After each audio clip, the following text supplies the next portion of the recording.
Estamos en la iglesia de Pallarós de Real. Aquí es donde, por todos los indicios, nuestro padre encontró la rosa esa de madera estofada. Estamos dentro de la casa que está junto a la iglesia, que es el mismo edificio que la iglesia, y cuando bajó de la casa hacia la iglesia, suponemos, aquí debió encontrar la rosa, que ya sabemos lo que significa. Esta iglesia ahora está restaurada, pero no tiene nada que ver con lo que había entonces. Entonces estaba todo por dentro destrozado. La estructura del edificio se conservaba, pero no había imagen ni nada, ni restos de nada. Pues durante el mes de agosto del año 1936 quemaron todas las imágenes y al cabo de unos 20 días subieron otra vez para quitar las campanas y buscaron todas las cenizas para ver si había algo de valor. En esta casa yo me enteré que algunas veces, algún domingo, pues decían misa. Había un sacerdote muy ancianito de Pons y decía misa aquí unos domingos. El 21 de noviembre de 1937, a última hora de la tarde, Pera nos metió aquí en la casa del cura de la iglesia de Pallarós. Entramos por esta puerta hasta el piso de arriba, y arriba nos metió en un horno que estaba apagado y ahí pasamos la noche. Esta habitación es el comedor de la casa. Ahí está la entrada del horno. Aquí fue la misa el día 22 por la mañana, a las 8, poco más o menos, y sirvió de altar una mesa que había aquí en medio. Esto es la entrada del horno. Aquí pasamos la noche, llegamos el 21 ya de noche, 21 de noviembre, y salimos el 22 por la mañana. Dormimos 6 personas aquí a lo largo del año. Allí tuve ocasión de ser testigo de un hecho que me parece muy significativo de la vida interior del padre. Todos conseguimos dormir aquella noche, pero el padre no durmió prácticamente nada en toda la noche.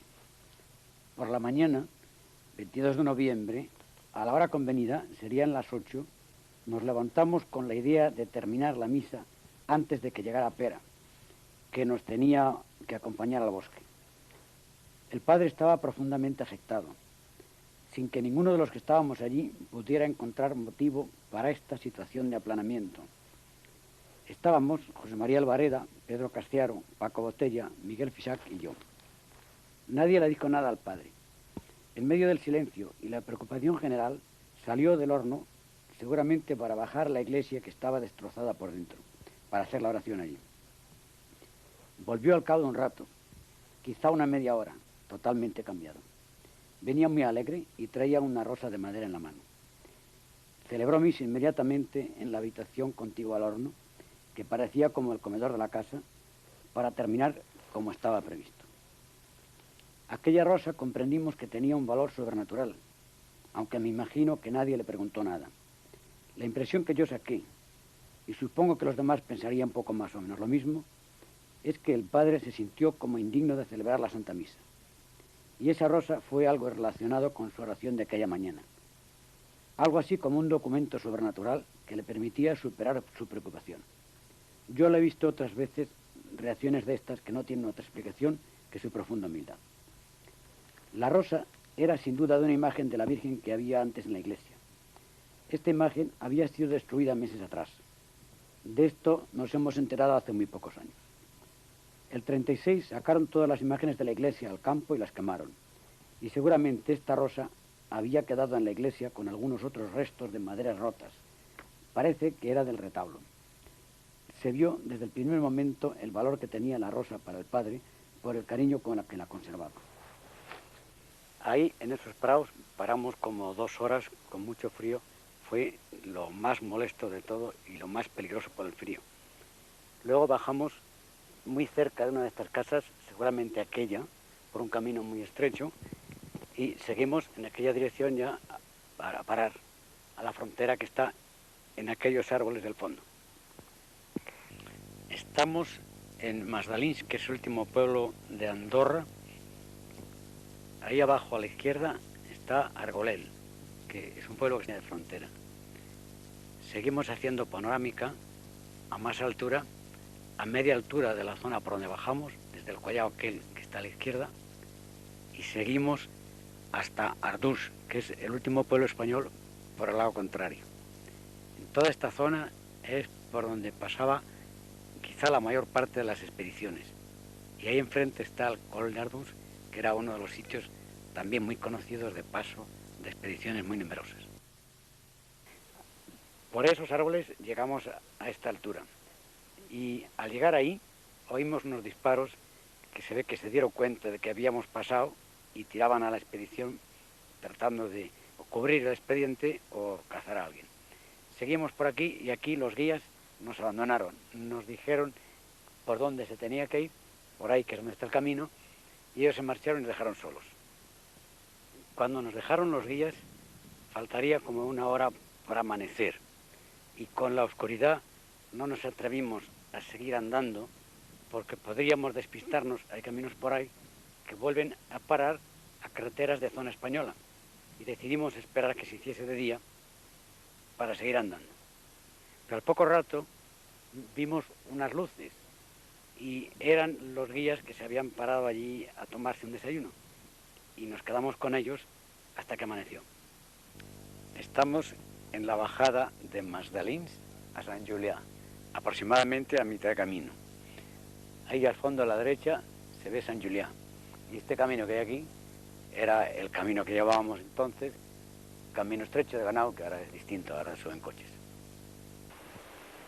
Aquí llegamos el día 1 de diciembre por la mañana, a las 8 poco más o menos. Ese puente es la entrada al pueblo. Ahí nos recibieron los gendarmes y fue nuestro primer contacto con las autoridades de Andorra, por decirlo así, las fuerzas de ocupación de Andorra. Nos desarmaron, nos quitaron los bastones, que los echamos al agua para no dárselos, y ya nos dejaron marchar tranquilos a Andorra la Bella. Bueno, aquí llegamos el 2 de diciembre y al día siguiente empezó a nevar. Lo que usted recuerda de aquellos días que estuvo aquí el padre. Sí. Yo me acuerdo la primera impresión que yo venía precisamente del hospital a ver unos enfermos que había allá. Y ustedes venían a pie. Y entonces el padre me abrazó y me dijo, oh, ver un sacerdote con sotana. Pues claro, tanto tiempo no haber visto un sacerdote allá. Y al encontrarse Andorra ya parece que se les abrieron los espíritus también de ver un sacerdote en activo. Bueno, y entonces me preguntó para celebrar. Y aquel día no celebró en Andorra. No, fuimos a... Fueron a Escaldes ya, porque se marchaban ya a Escaldes. Pero el día siguiente vinieron a celebrar una misa de acción de gracias aquí, en la parroquia. Bueno, entonces, agradecido, el padre y ustedes también, solían venir casi cada tarde, por la tarde ya, había nieve, a pasar allí en mi casa, que teníamos la lumbre allí sentados, secándose los pies. ¿Se acuerda? Sí. Y yo le invité el día de la Purísima, le dije, precisamente mañana es la Purísima, aquí hacemos fiesta. Él dice, el día de la Madre, muy bien. Yo le dije, venga a celebrar la misa de día y venga, quédese a comer, así con nosotros nos da compañía.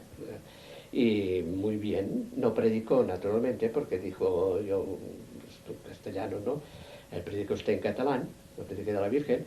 No sabía quién era, no podía decir el futuro San José María Escrivá. Pues bien, después de celebrar la misa nos fuimos a comer ya. Y por la tarde, pues las 3 de la tarde cantábamos vísperas de la Virgen y los gozos. Concebudo Sou María Sans Pecat Original. Pues bueno, él le gustó mucho precisamente de poder participar así en unas vísperas que cantaban la gente del pueblo, sobre todo los hombres aquellos.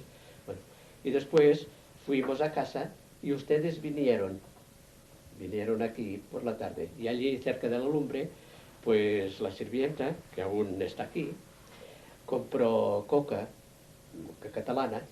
Bueno, aún teníamos vino generoso y allí pasamos hasta la velada, hasta la hora de ir a comer a las Escaldes, muy bien, afectuosísimo don José María, como todos ustedes. Yo me acuerdo de una de las cosas que se reían de ahora sacerdote también, Botella. Sí, Sí, porque llevaba unos alpargatas. sí, bueno, las llevamos todos. Sí, bueno, pero se secaba allí en un rincón y le hacían un poco de broma. Bien, y él siempre se reía, pero bien, siguiendo la broma. Ah, me preguntaba este periodista, ¿de qué hablaron? ¿Qué sé yo de qué hablábamos? De lo que venía. Tantas cosas había que decir. Y entre tanto, Fisac hacía unos apuntes, porque había la chimenea aquella, no sé si se acuerda, y allí encima estaba el gato que tenía esta chica, que aún está aquí conmigo, y le regaló aquellos apuntes, que ahora están buscando, han desaparecido, con tanto cariño como teníamos aquella fotografía, pero cambiar de casa y tantas cosas se ha extraviado. Estamos en Soldeu, que es donde empieza la parte peor del recorrido después de llegar a Andorra. En la última etapa antes de Andorra empezó a nevar un poquito, caían copos por la noche. Los guías tenían mucho miedo a la nieve, porque era su peor enemigo, porque deja rastro y hay pistas.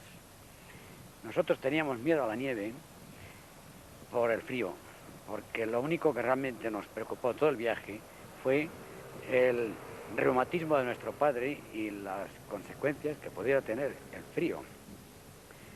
Después de las dos últimas sesiones de frío de 2 horas en la hierba mojada, antes de llegar a Andorra, pues vino esto que era pues casi peor. Se cerró el puerto con la nevada nada más llegar nosotros a Andorra. La nevada fue muy fuerte, estaba cubierta las calles, todo.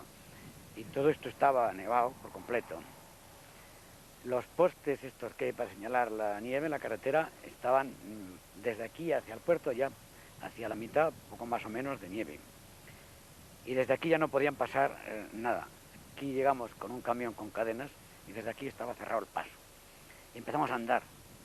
Y nos hicimos andando, metiendo el pie en la nieve, a veces medio metro de nieve, hasta arriba del puerto, y luego bajamos del puerto en Valira, cruzamos el par de la casa, que es la frontera con Francia, y llegamos a Hospitalet, que es donde ya pasamos a un taxi. Y seguimos viaje hasta Lourdes y San Juan de Luz. Lo que me causaba a mí la presencia, sin saber quién era, ni qué tendría que ser con el tiempo de José María, siempre me pareció que era un sacerdote, que era un sacerdote santísimo, de mucha vida espiritual, todo lo demás. De tal manera que era el año 44, me parece, cuando salió la aprobación de la obra Propia Mater Ecclesia, era el 44 o el 52, porque el señor obispo estaba en casa, que pasaba 8 días aquí pasando visita pastoral, y estuvo el 44 y el 52. No me acuerdo cuándo era, pero en el boletín de la diócesis salió la aprobación y ponía toda la aprobación de la Santa Sede. Y el señor obispo estaba aquí. Y como él se conocía tanto con don José María, el caso es que fue a visitarlo. Y entonces, usted es el obispo de Urgel, pues yo pasé por Andorra, conozco mucho, sobre todo a Mosén Luis, que está en Andorra, que nos recibió muy bien. Y cuando era el 43, que hicieron el obispo, fuimos a Zaragoza, que se consagró en el Pilar de Zaragoza. Y cuando estábamos allí, todos los sacerdotes del obispado, que fuimos a saludarle, dice fulano, dice Mosén Luis Pujol, de Andorra. Dice, ¿de Andorra usted? Pues tengo muy buenas referencias de usted, tengo muchas referencias. Bueno, ya hablaremos, no dijimos nada más. Y después, esto me dijo, fue don José María, escriba, el que me habló de usted. Y entonces, cuando salió el boletín, no sé si era el 52 o el 44, una de las dos visitas, el señor obispo me dijo, toma, manda tú mismo el boletín de la diócesis a don José María, en que verá, en que pongo en el boletín también la aprobación de la Propia Mater Ecclesia.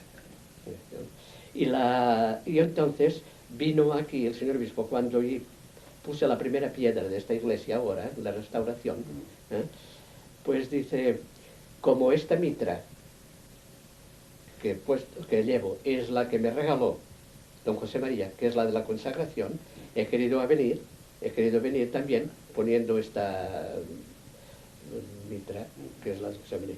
Don José María vino también el 43, era así, 43, cuando tomó posesión el señor obispo del Principado de Andorra, pues don José María vino también a la toma de posesión. Y allí me abrazó, estábamos esperando que llegara el señor obispo.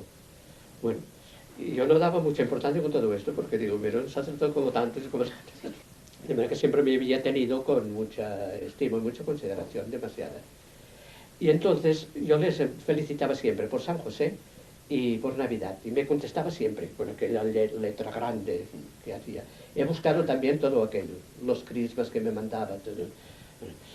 Y después, bueno, él se marchó a Roma.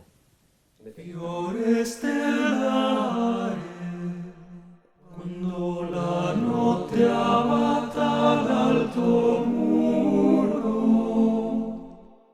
tu sarai lì ridente a preparare la dolce fine